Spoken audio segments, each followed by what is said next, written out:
मीना, किसको? उसी को। मैं नहीं समझती। खूब समझती हो। जिस आदमी ने मेरा अपमान किया, गली गली मेरा नाम बेचता फिरा, उससे तुम मोह लगाती हो।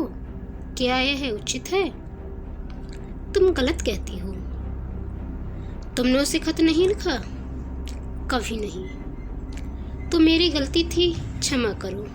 तुम मेरी बहन न होती तो मैं तुमसे यह सवाल भी न पूछती। मैंने किसी को खत नहीं लिखा। मुझे यह सुनकर खुशी हुई। तुम मुस्कुराती क्यों हो? मैं? जी हाँ, आप। मैं तो जरा भी नहीं मुस्कुराई। क्या मैं अंधी हूँ? यह तो तुम अपने मुंह से ही कहती हो। तुम क्यों मुस्कुराई? मैं सच कहती हूँ, जरा भी नहीं मुस्कुराई। मैंने अपनी आंखों से देखा। अब मैं कैसे तुम्हें विश्वास दिलाऊं? तुम आंखों में धूल झोंकती हो।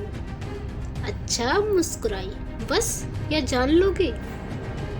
तुम्हें किसी के ऊपर मुस्कुराने का क्या अधिकार है? तेरे पैरों पड़ती हूँ नीला, मेरा गला छोड़ दे। मैं बिल्कुल नहीं मुस्कुराई। मैं ऐसी अनिली नहीं हूँ, यह मैं जानती हूँ। तुमने मुझे हमेशा झूठी समझा है। तुम आज किसका मुंह देखकर उठी है? तुम्हारा।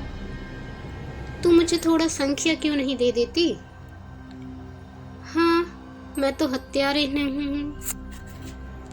मैं तो नहीं कहती। अब और कैसे कहोगी? क्या ढोल बजाकर? मैं हत्यारन हूँ, मदमाती हूँ, दीदा दिलेर हूँ। तुम सर्वगुणाकारी हो, सीता हो, सावित्री हो। अब खुश हुई? लो, कहती हूँ मैंने उन्हें पत्र लिखा। फिर तुमसे मतलब? तुम कौन होती हो मुझसे सवाल तलब करने वाली? अच्छा किया लिखा। सचमुच मेरी बेवकूफ़ थी कि मैंने तुमसे पूछा। हमारी खुशी, हम जिसको चाहेंगे खत लिखेंगे, जिससे चाहेंगे बोलेंगे। तुम कौन होती हो रोकने वाली? तुमसे तो मैं नहीं पूछने जाती। हालांकि रोज तुम्हें पुलिंदो पत्र लिखते देखती हूँ। जब तुमने सर में ही भून खाई तो जो चाहो करो, अख्तियार है। और तुम कब से बड़ी लज्जावती बन गई? सोचती होगी अम्मा से कह दूंगी। यहाँ इसकी परवाह नहीं है। मैंने उन्हें पत्र भी लिखा, उनसे पार्क में मिली भी, बातचीत भी की। जाकर अम्मा से, दादा से और सारे मोहल्ले से कह दो। जो जैसा करेगा आप भोगेगा। मैं क्यों किसी से कहने जाऊं?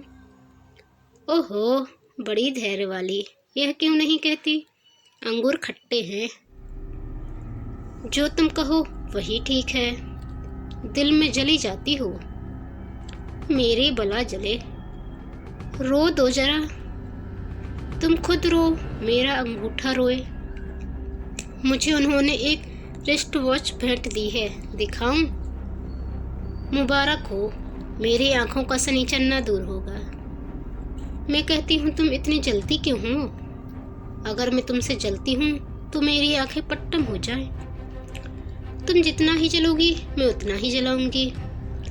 मैं जलूंगी ही नहीं। जल रही हो साफ। कब संदेशा आया? जल मरो। पहले तेरी भावरे देख लूं। भावरों की चाट तुम्ही को रहती है। अच्छा, तो क्या बिना भावरों का ब्याह होगा? यह ढकोसली तुम्हें मुबारक है, मेरे लिए प्रेम काफी है। तो क्या तुम सचमुच? मैं किसी से नहीं डरती। यहाँ यह नौबत पहुँच गई और तुम कह रही थी मैंने उसे पत्र नहीं लिखा, और कसमें खा रही थी। क्यों अपने दिल का हाल बतलाऊं? मैं तो तुझसे पूछती ना थी, मगर तुम आप ही आप बक चली। तुम मुस्कुराई क्यों? इसलिए कि वह शैतान तुम्हारे साथ भी वही दगा करेगा जो उसने मेरे साथ किया, और फिर तुम्हारे विषय में भी वैसी ही बातें करता फिरेगा, और तुम मेरी तरह उसके नाम को रोगी। तुमसे उन्हें प्रेम नहीं था, मुझसे। मेरे पैरों पर सिर रख कर रोता था और कहता था कि मैं मर जाऊंगा और जहर खा लूंगा। सच कहती हो? बिल्कुल सच है। तो वह मुझसे भी कहते हैं। सच? तुम्हारे सिर की कसम। और मैं समझ रही थी अभी वह दाने बिखेर रहा है। क्या वह सचमुच पक्का शिकारी है? मीना सिर पर हाथ रखकर चिंता में डूब जाती है। Please like, share and subscribe कीजिए मेरे channel Alfaza diary by Deepa Soni को। और आपको ये कहानी कैसी लगी प्रेमचंद जी द्वारा लिखी, कमेंट कर ज़रूर बताइएगा। चैनल पर नए आए हैं तो प्लीज़ चैनल को सब्सक्राइब कर बेल आइकन को क्लिक कर लीजिएगा और अपने दोस्तों के साथ वीडियो को ज़्यादा से ज़्यादा शेयर कीजिए और लाइक कीजिए। धन्यवाद।